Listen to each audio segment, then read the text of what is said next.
Hola a todos, en este video resolveremos el problema número 82, que dice: en el circuito con fuente de la figura calcular la corriente total, la diferencia de potencial y la corriente en R1, la diferencia de potencial en la resistencia interna y la diferencia de potencial en bornes de la fuente.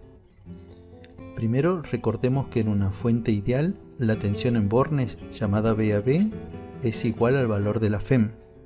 Pero nuestro problema nos presenta una fuente real.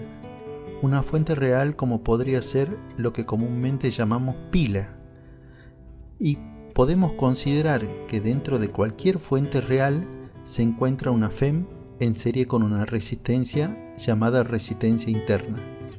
Para calcular la corriente total del circuito, debemos dividir a la FEM en la suma de la resistencia equivalente del circuito y la resistencia interna.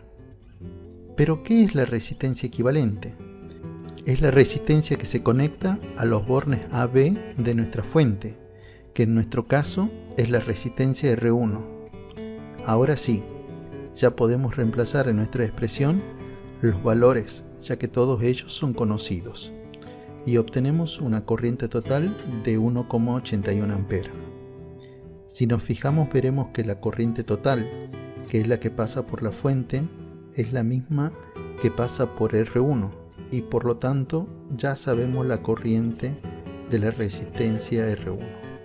Y si conocemos la corriente de R1, podemos averiguar la diferencia de potencial de ella aplicando la llamada ley de Ohm.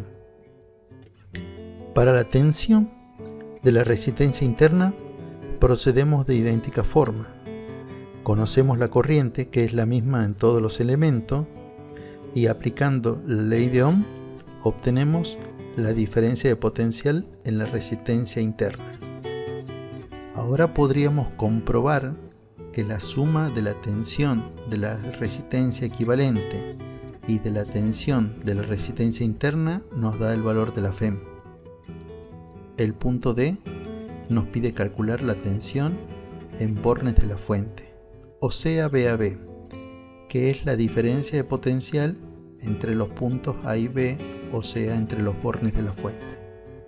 He elegido calcularla como la diferencia entre el valor de la FEM y la caída de tensión en la resistencia interna, pero también la hubiera podido calcular como la tensión en bornes de la resistencia equivalente. Bueno, espero que el video haya sido de utilidad. Muchas gracias.